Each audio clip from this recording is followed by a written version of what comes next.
नमन में बताओ क्या भैया।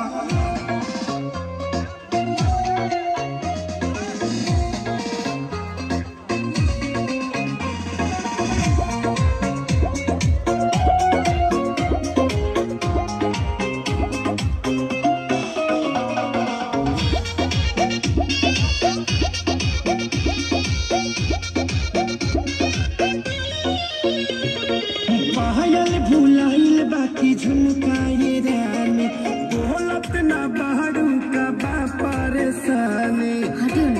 अरे बोला का बात बा।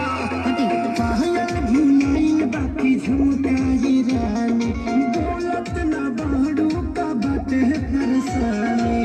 काहे तोहर भोरे से लटकल बलोला हो लटकल बलोला। हाँ तो सुन ना